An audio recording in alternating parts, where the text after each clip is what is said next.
Hey, everybody. Welcome back to the Clear to Close podcast. My name is Carson Jones, and I am here with my co-host, Ryan Bolton. And today, Ryan is kind of going to be the star of the show a little bit. So we're going to be doing some in-depth conversation about Ryan and about the mortgage industry and how he got into the mortgage industry, as well as just a little bit about kind of his life, sports he's into, and just kind of how we can tie that in with hiring him to be your lender right now. And it's kind of a weird real estate industry, especially with loans, because right now with loans, some people are saying, "Oh, I'm just going to wait. I'm going to wait until the rates come down more." And you say, "Okay, well, the rates are not coming down at all at this very moment." But with that said, when the rates start coming down, then the price starts going back up. So you're going to get a little bit of kind of either way. It's like, is there a point to waiting so much? So what's your opinion right now on the current real estate industry? And then we'll kind of dive into a little bit more of you and what got you into it. Yeah, a little get to know the host kind of video. Hope that didn't shut off hope that we still got some viewers out there. Yeah. So yeah, I've been doing mortgage loans since 1999. This is a very different market than I went through the 2008 crisis. It's funny how people that went through that's all that they seem to remember, which is good. You don't want to forget the past and repeat it kind of thing, but it's a totally different situation than what we had in 2008 with the way the financing was and the way the market was changing. But it is interesting to see people that say they're going to wait for interest rates to get better. And I always ask them, what metric or what thing in the marketplace do you think drives rates down? And they usually don't have an answer. It's usually either wishful thinking or, well, it was down, it's gone up, it's got to come back down. There's that thought, whether it's stocks, bonds, mortgage rates, sports tickets, whatever it is, there's this sense that once it gets to a certain level, sustains at that level, if it goes up or down, there's some sort of pressure that should move it back the other way. But really, it's correcting. If anything, the rates are going back to what they really should be, which is closer to that 5, 6, 7 range. If you look at the last 50 years of mortgage rates, that's much closer to the actual average. The anomaly was the 3 and 4% interest rate. That is not what interest rates are. Now, I would also say... So you very much don't consider this a crash, you consider it a correction. Yes. Now, how quick it happened is always scary. You don't want to see anything that moves gas prices, inflation. You don't want to see these numbers spike. Nobody wants to see something that is that spike, because usually it ends up being something where it moves to what it should. Then there's overreaction that just adds to the fire kind of thing. Then there's a leveling off. So I do think that we did see a little bit of that. The rates kind of really jumped really quickly the first quarter. Second quarter kind of did the same thing, then leveled off for a little bit. Now we're seeing another little spike because there's just so much pressure on inflation. Yeah. There's so much pressure on to slow down borrowing money and creating new money. So when you already have the federal government spending like they are, then you have all the loans, whether it was SBA, mortgages, all this kind of stuff, also creating so much more money. There's way more money in circulation than goods that can absorb it. Right. And some of that's because of supply chain. That's why it's such a complicated thing. It's not like, okay, if we hit this button, everything goes back to normal. There's so many buttons that got pushed and unpushed, whether it was drilling, whether it was government spending, whether it was shutting down all these businesses, whether it was one little key part of a supply chain that just completely stopped everything, like microchips for cars. It's amazing how, just like in '08, it wasn't just one thing, and that's what caused it to be such a worldwide recession and why it just spilled over and all this other stuff. This supply chain stuff is amazing how as soon as that one little leg of distribution slows down or bottles up, everything downstream is affected. Right. And so, and some of that was regulation. Some of that was, okay, stopping any kind of oil drilling at all, like across the board almost overnight, also rippled down the supply chain and rippled down to trucking and rippled down to supply chains just getting disrupted. So it is something where that's going to take a lot longer to recover from, and interest rates are taking the brunt of that. So it's something where there's no saying in real estate, in a lot of sales actually, is the best time to buy was 6 months ago. The next best time is right now, because I think there's more pressure on rates than relief. There's more pressure on guidelines to adjust, to tighten up if they have defaults. So something will get worse before it gets better. And so this is such a good time to buy. And I still feel that way right now. I mean, it's not, we get a lot of buyers who feel scared right now. They're like, oh, well, the market's too high and prices are still too high, and then interest rates are still too high.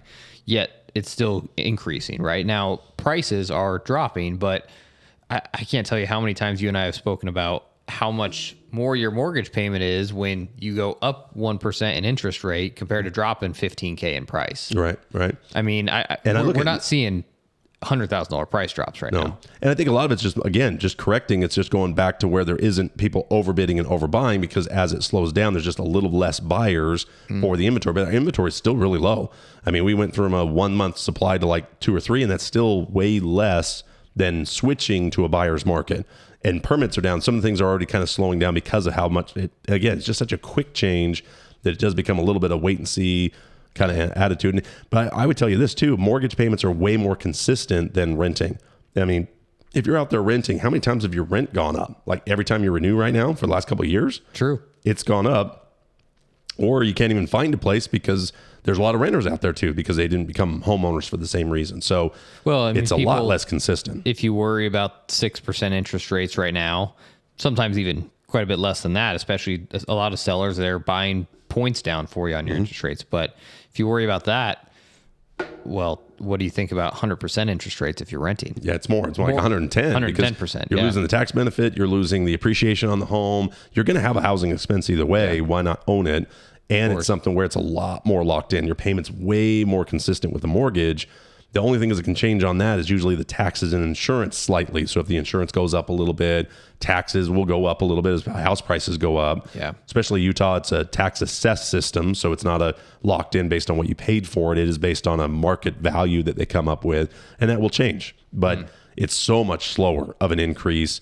It's even well less than inflation right now as far as how much that increases versus rent. I mean, rents I've seen go from $1,000 to $1,500 to $2,000 to $2,300 for the same house. Yeah. Which you never see that on a mortgage payment during that time. Of course.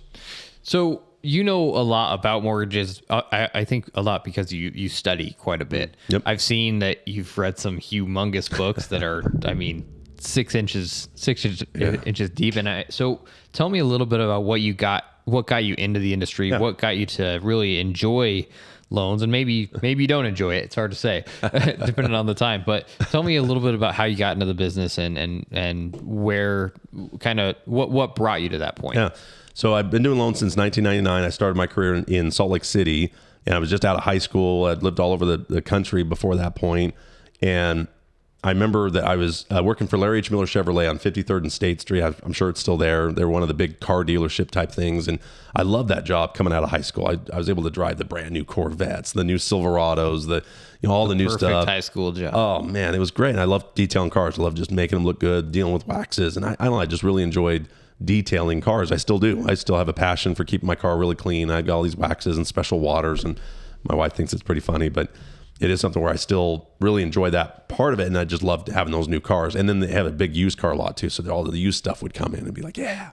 And I remember I was detailing this 93 Ford Ranger. I still don't know why I remember the year. It was red. And I'm sitting there just buffing it. And then a buddy of mine that I went to high school with, he was a salesman there, and he comes in and said, I'm getting in the mortgage business. I'm like, what? What? That's something you get when you have wife and kids, and I'm young and free. I'm not doing that, kind of thing. So I go and interview the guy. I'm like, I don't think who's going to get a mortgage from me? I'm a kid, kind of thing. And I remember he said something. He said, you know what? You can keep going to school. You can go back to detailing cars, Of course. Why not give this a shot? And I'm like, yeah, why not? And I was hooked. It was really something I was just hooked. I love the problem solving. I love going through the guidelines. I love going through why there was a guideline. Like knowing, okay, here's the guideline. What created this? Why is this something that a mortgage company needs? Why? And you find out, well, in some states you need it, or because a lot of the regulations is designed to cover the whole country, and then there'll be little state specific things like how they do their title work, or what insurances they need, or certain niches that are in certain areas would tweak the guidelines a little bit here and there. But generally, they're trying to solve a problem of mortgages all over the country. So the same guideline that affects a guy in Michigan affects a guy in Nevada, affects a guy in Houston, and then the state kind of overlays some stuff with it as well. So I always found it fascinating to problem solve, to be able to say, okay, here's a client wants to buy a house. Here's the problems to getting a loan. What lender, what underwriting guidelines is going to allow that client to get into a home? And for me, that makes the business exciting, is the problem solving and the nervousness of buying a house. Whether it's your first, second, third, I don't care. You don't know how all this stuff works. Yeah. You don't know all the guidelines. You don't know the jargon. That's part of the joy of being able to go through that experience with clients. I mean, remember the first time you bought a home, how nervous you were. Maybe you just got married, maybe you got a kid in the way, on the way. That's a pretty nervous little transaction because there's this thought you're just supposed to know how it works. Well, my parents had a loan, I have a loan, and it's a lot more complicated than any other loan, any other purchase you'll probably ever do in your lifetime is buying a home. So I get to go through that on a daily basis of helping people. And that gets me up at night, and gets me up in the morning. Yeah. And it's something where I just enjoy seeing a new guideline come out to tweak something, to be able to tweak it to where you get to fit that client with the guidelines and with the situation. Well, and it's interesting because I've realized a lot in my life, and clearly in yours, that sometimes those careers, like the loan industry for you, it comes out of nowhere. It comes out of something where you're not just sitting here and your lifelong dream is I'm going to be a mortgage lender. Yeah, when I was playing with my dinosaurs, being a paleontologist, I never thought you wanted to be a lender, didn't you? I never thought mortgages. Which stands for slow death contract. That's one of the jokes in because it's mort for death and gidge for contract. So it's a slow death contract is what a mortgage is. Well, I will say there's a reason that we use you for our loans over at Team Honey, and a lot of that is communication. And Ryan is a very good golfer, and he plays a lot of golf, but the nice thing is when he plays golf, he's still working at the same time. I can't tell you how many times I've called Ryan and I could tell that he's wearing his AirPods or whatever. And he's starting to talk a little bit more like this. Say, no, I can check the rates real quick. And then he'll start talking louder because somebody just hit a golf shot, didn't they? You're just trying to talk quieter, but it's great to have somebody like that who's willing to live their life, and it's not just mortgage robot. I see that so much with title companies, some of these companies out here who all they do is they just talk to you about nothing except mortgages. So talk a little bit about other things in your life like golf. What else are you into? What other hobbies do you have? And I think that's one of the great things about this industry. And just, I'm not a 9-to-5 guy. I mean, if my phone rings and I'm going to answer it, and it's something, if I can't, I'm going to get back as quickly as I can. So in the industry, for me, it usually leaves my mornings more open because my clients need me at kind of their lunch break and after hours. And it's so funny when you have a client who wants to meet with you at 7, they're like, oh, that's after hours. No, that's when you're available. Yeah. For me, that's normal. Weekends, nights, call me, because that's when you're available. If you're able to call me at 10 o'clock, maybe you don't have a job, or maybe you're not able to, so it's something where my clients are working the 9 to 5. I need to be available after hours and weekends, because that's when they're in front of a house and say, hey, Ryan, I'm in front of this house. What would my payment be? And bam, I can answer it right there. So it is something where I pride myself in being available, communicating, and just being available when the clients need me, not when I need the client, so to speak. So, but it is something where, like you said, I play a lot of golf. That's one of my passions. I played for years and years, played a lot of tournaments around the country, travel for some of them, just got back off another trip, and something where I've always had a passion for golf. You and I have had some great battles on the golf course as well, and play a lot of good tournaments. And there's a couple I always pick every year. There's one in Monterey that I just love to go to every year.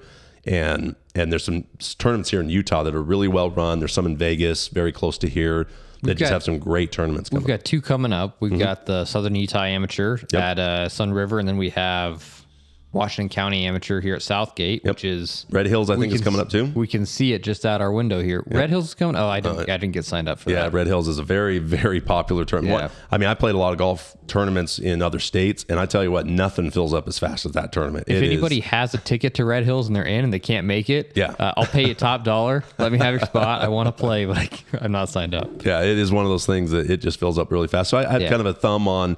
I help run a Facebook page that just kind of tries to promote charity golf tournaments and what events are out there, and try to keep an eye on it. And then there's about 3 or 4 a year that I try to make sure I kind of keep my calendar open. I don't make it to every one of them every year, but there's a big one in November we usually do. And then, like I said, the one in Monterey is one of my favorites, to just kind of get out of the St. George heat and go down to Monterey for a couple of days. My wife really loves that one, so she'll come with me on that. But golf is one of my passions, and help run leagues and money games and all kinds of fun stuff like that. But I also really enjoy basketball. We got a basketball right here. I'm all in on NBA finals. So, I don't really care the first season, before the All-Star. Second season, I might check in, but boy, when the playoffs come around, I just love NBA playoffs. I just love the same team battling, back and forth. I just love the Game 7s. I just love that. We'll mention this basketball. I mean, this is your basketball. Yeah. Who's it signed by? Tell me how you got it. Yeah, it's Karl Malone. So I worked with Larry H. Miller Chevrolet, which owned the Jazz. I think they still turned into a trust or something like that. But for long, when I was there, so I got Karl Malone to sign this when, I think it was I got the authenticity thing, but I've always just had, it was a good, cool memory going to the dealership and having him there, and he was signing a bunch of balls, and I was able to just get in line because I worked there and just be able to sneak in and get the ball. So. Hey, it's a perfect, we were wondering what to put in the center of our podcast. We found that basketball. We said, we're both into it. Let's do it. So it's a Karl Malone awesome MVP ball, I believe is what it is. So had that for years and years. And I think it's one of my only real true, valuable pieces of sports memorabilia. I don't have a ton of that stuff. I got the whole 93 season of basketball cards still. I have the whole 93 season. And it's pretty cool because right when Detroit lost to the Bulls and then or the Bulls lost to Detroit, and then from that point on, that's when it's nuts. So I got the Jordan card, Magic Johnson, Larry Bird. I got a bunch of them. It's just like, wow, this is pretty cool. It's got to be worth something. So another thing, I mean, there's been multiple times where I've come to your office and you've handed me a book and just said, hey, take this book, read it, keep it. So tell me a little bit about books. Do you do a lot of reading yourself? If you have told my mom that I was going to become a book person, whatever that is, she would say, no way. I avoided all kinds of reading in high school, college, did the minimum amount to pass a test. I wasn't a book person at all. And then something changed where I just started, just that there, for me, it was a problem where I always felt like I had to start from the beginning, get through the whole book. And if I'd get 2 or 3 chapters into something and then get distracted and leave the book on the counter or whatever and go a couple days, then I'd look back at the book, I got to start over. So it just was like, I don't want to have to start over. Then I get this book that the way the chapters were just different topics. So I felt like I could bounce around. I can just open it up and say, I feel like I need a little boost in this area, a little self-help type book. And I could just go to chapter 8 or 10 or 2 or whatever. And I didn't feel like I was stuck starting over again. And it just unlocked books for me. It really did. So from that point on, I've read more in the last 3 years, maybe 4 years now, than I've did my entire life up to that. Totally. And so as you get into that world a little bit, you get more recommendations. You get to know authors a little bit better. You're waiting for their next book to come out, and you start kind of knowing authors, and you're like, ooh, the new book of so-and-so is out. So, and I mean, you've gifted me 2 books from John Gordon. Yeah. And tell me a little bit about him. Is that kind of one of your top authors right now, or always has been? Or? No, yeah, same thing. I got once somebody knows you're kind of into books, they're have you heard of this author or whatever, and that's where I got into it. So I really like Ryan Stevenson, Tim Ferriss. I like those guys as well. Okay, really, really, really love C.S. Lewis. Got into his books like crazy. I mean, everybody knows for Narnia, but some of his apologetic work. Yeah. Mere Christianity, I that's like a go-to. I go into that all the time just for some thinking, just some deep thoughts and stuff like that. That isn't totally denominational. It's just kind of anybody knows C.S. Lewis. It's just so well written, and just you have to get into that British mindset a little bit with the way it talks to kind of get the rhythm of it. But it's just I love getting into that mindset of his books. Yeah, Screw Tape Letters is still just such a fun kind of book to read, which just a deep meaning behind it if you let it in. And now, John Gordon is are you really an good. Audiobook type guy, or you are? Okay. I like podcasts. I really enjoy listening to some podcasts as much as like audiobook kind of thing. But my wife and I would do some traveling. We have some property in Tahoe. We'd go on some of these little golf excursions, and so we'd go on these long drives. We very rarely fly because we're always bringing clubs, we're always bringing bags, and stuff's close enough here. Audiobooks have changed so much in life because you can a lot of times hear directly from the author, the one speaking. So. We did on the last trip to Monterey, we did the Green Lights with McConaughey. I think it's called Green Lights. Is it Green Lights or Lights Green? Yeah, I think it's Green Lights is the name of the actual book, and he read it the whole time. That was cool. That was a cool audiobook. And see, I would say for myself, I've listened to some audiobooks with Dylan and I, Dylan Hoskins, the other owner. We've kind of done some audiobooks together. We'll say, hey, let's listen to this book together, just kind of figure out a little bit more about our business over this next month. But in terms of sitting down and just reading a book, I mean, word for word, reading it with my eyes, I would say maybe The Cat in the Hat, possibly Green Eggs and Ham. That's about the most recent that I've actually sat down and been able to. Honestly, I have an alarm on my phone. It's kind of funny. It'll go off when I'm out doing something else at 8:00. Yeah. It's an alarm on my phone. Every night at 8:00 goes off to just remind myself to just shut off the Facebook or YouTube or Netflix or whatever happens to be on and switch gears to reading because I enjoy it enough that I don't want to get too late in the night, because what I was doing is I would realize it was 9 o'clock, 9:30, and start reading. All of a sudden it'd be 11 before I was going to bed. I'm like, okay, I do want that to be a part of my life so much more, especially as I get into it, that I set an alarm to just remind myself, oh, it's already 8. Shut everything off, especially as the days get shorter, that it gets darker. And it's so easy not to. It's so easy to just stay and watch the TikToks for 2 hours straight. But it's not really information to help you build knowledge. And there's still sometimes where I'm into something and shut it off, not do it. But it's just kind of get you out of the drone of just sitting on the couch, just watching whatever happens to come on. And there's other times I'm watching some great stuff like a YouTube documentary, or I'm watching something that's still insightful, but when that alarm goes off, oh, good. And I kind of get out of the chair, get some, just do something a little different. And a lot of times what I'll do too is I'll put the earbuds in. I have a room that I do some yoga and like just meditation or whatever, just kind of a room that's just kind of that room to stretch and do other things. I'll just go up there and that's where I'll turn an audiobook in so I can kind of be away from the other stuff. And I found I sleep a little bit better and I just get a little more out of the stuff. And there's times where I do it before even the 8 o'clock alarm, and doing it. But a lot of times that I really like setting that alarm every day just to break up whatever I was doing to switch to something else. So, yeah.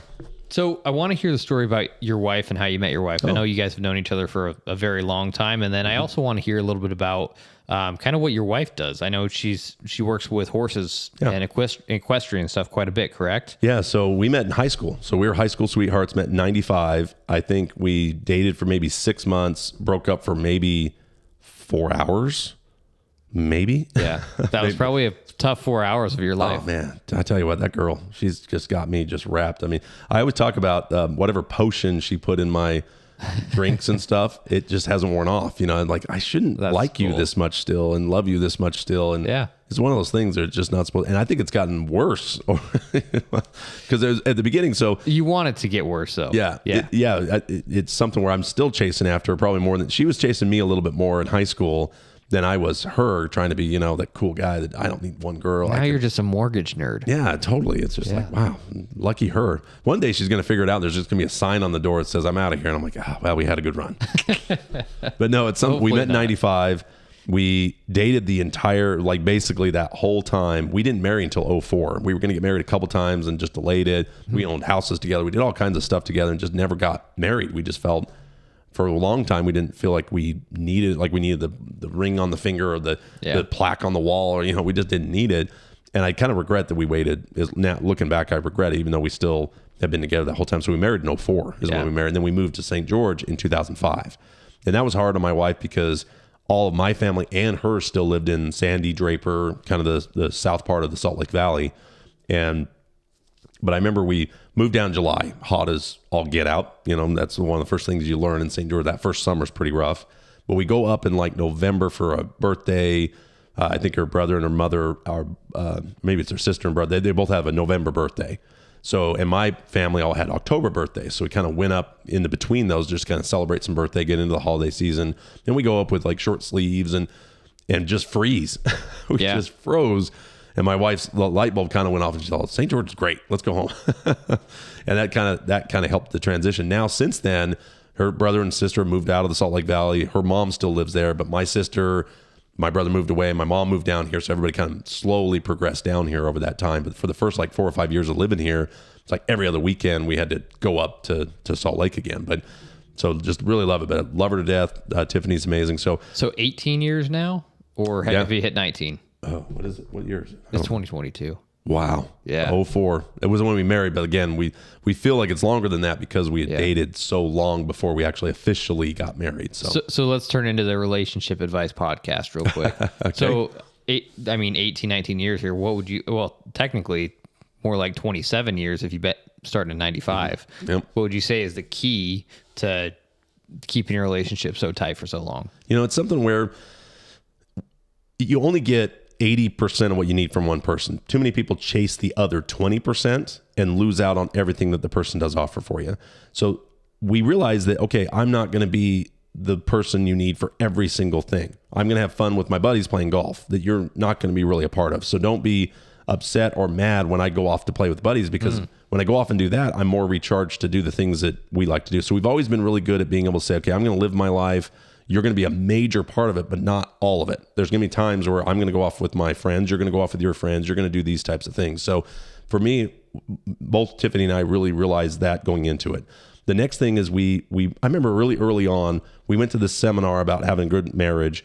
And one of the things the guy talked about is called content communication. There's too much communication between a husband and wife that's either emotional, or you should just know what I mean because you love me. Like something like, why didn't you load the dishwasher? Well, because it didn't load the dishwasher. When really what she meant to say is, why don't you care enough to notice the sink needs to be full? And I've been working all day. So there's the sarcasm that works in, emotion works in with women sometimes where they don't fully explain really why they're mad. So throughout our marriage, there'll be times where she'll be mad or I'll be mad, and basically be able to say, okay, we use that word in our marriage a lot, content. Tell me the words, not what the meaning behind the word is or what the feeling is or emotion is. Tell me what's going on, why you're upset. Slow down, let's communicate. I think that's the most crucial thing. There's too many times, whether it's a man or the woman, that just thinks the other person should know what I mean because they should love me enough to know behind the words, when really communication is words. Simply break down, what does each word mean?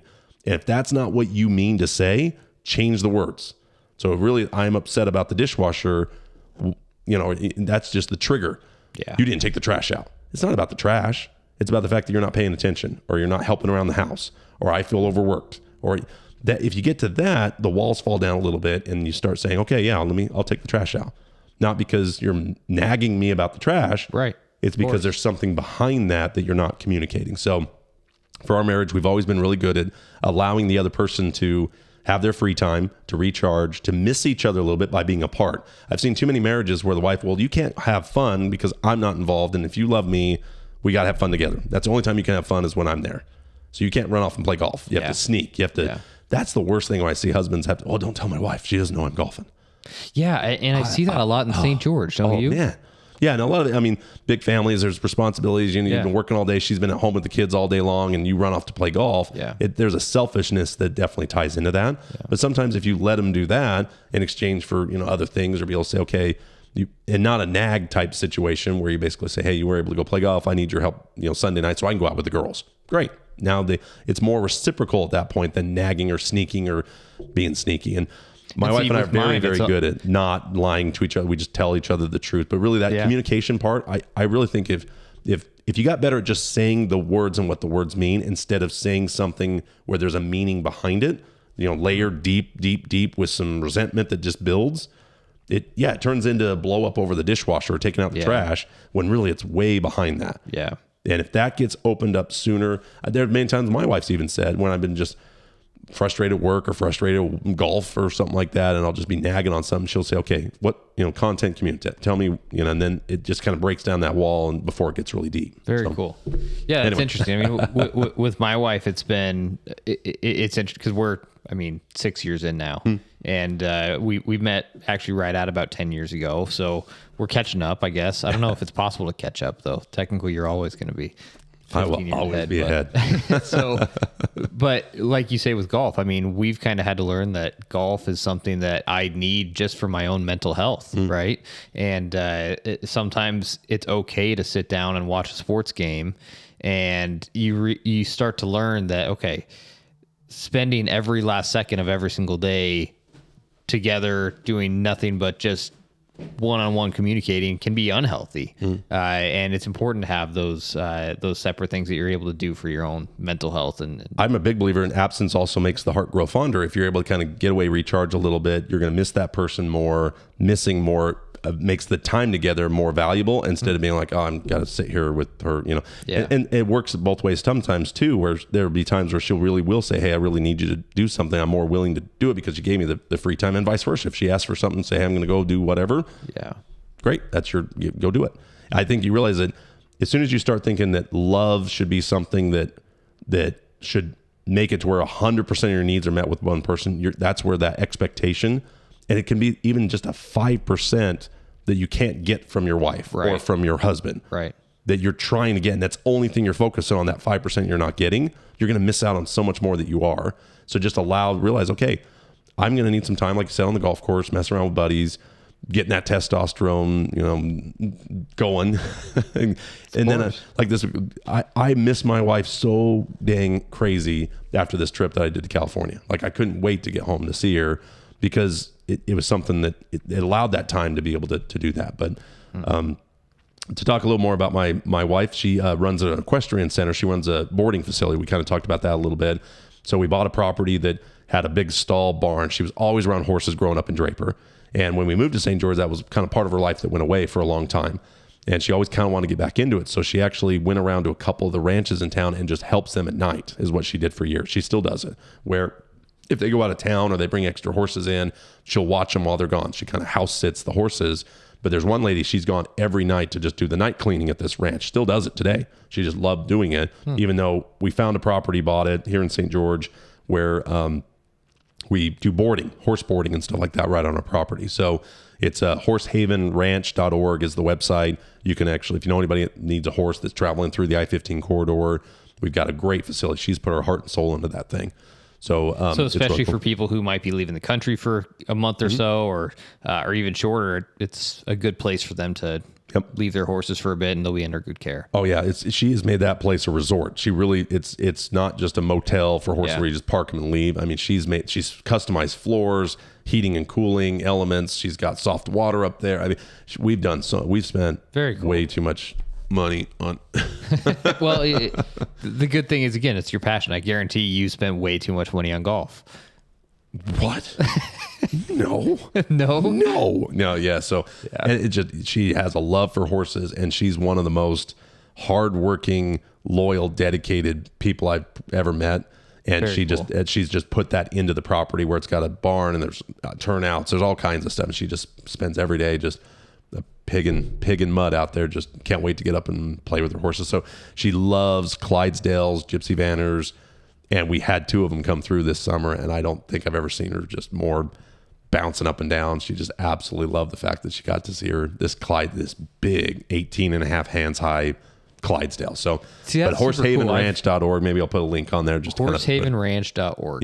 Yep. There's all the stuff the website has all the amenities, everything. We even have a little VRBO to where if the people stay with their horses, they can stay right on the property. So they don't have to get a separate hotel, go somewhere else. They can stay right on the property with us. It's pretty cool. And see, I've never really gotten into the horse world, but I can see myself someday wanting to be much more into it, much more involved, and maybe someday having some type of ranch with a horse or two. Now, I'm telling you what, it used to be, I wish I was made enough money to afford a car. Now it's like, I hope I have enough money to afford a horse. They're expensive suckers. And they're amazingly fragile. That's what I've learned over the years. Big, powerful, muscle, strong. Oh yeah, amazingly fragile. I mean, they really are. Maybe it's because they've gotten softer over the years, and back then maybe there's so many of them. If they just hurt, they just shot it and got another horse. Maybe that's what it is. So there's less. But they can colic really easy, or they can trip and fall really easy. They can spook, and they really. I mean, that's amazing how big and powerful. And yet you got to really keep an eye on these suckers. And they have to eat all day long, or they can.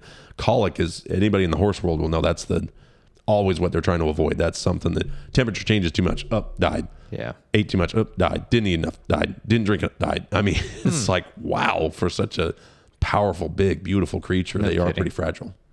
So what is there any last thoughts about your life or anything that you would want to mention in a video? It's just kind of about you and about everything that you do for the most part, but kind of finishing up here, what are kind of the Ryan Bolton final thoughts? Yeah. I really enjoy what I do for a living.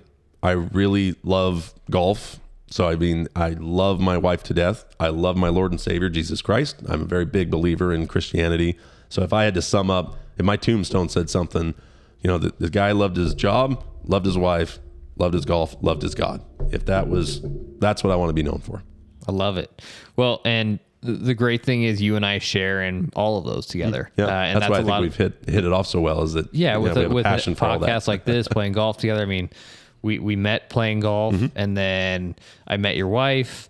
You've met my wife once or twice just around, and then but again, we live somewhere that there's a very prominent faith here in Southern Utah and just the whole state in general. And you and I are two people who we're Christians who have kind of bonded together a little bit off of the fact that we share much of the same beliefs about Christ, and so that's a cool thing about you and I that we've been able to share together for sure. So, well, thanks so much for watching, everybody. If you want to know more about Ryan Bolton, you can go to ryanbolton.com. ryanbolton.com, and we'll put those links in the description as well. If you need any mortgage advice, just give him a call. Don't even go to the website. Just give him a call. You can actually get pre-approved directly on his website there as well. So on my website, there's a calendar where you can actually pick a spot for a phone call or an office interview. It's right at the top of the page. I have a mobile app you can download, or just the phone number. You can call me there as well. And it's all right there on the website, ryanbolton.com, BOLTON. A lot of people try to throw a U in there for some reason, but I'd love to talk to you about anything. Yeah. Awesome. Well, thanks so much, Ryan. We'll do more of this where we kind of get to know each other. And again, we want to have guests and do a little get to know our guests as well. So if you'd like to be a guest on our show, let us know and let's come hear a little bit more about you. Great. Okay. See you next time. Thanks so much, Ryan. See you next time.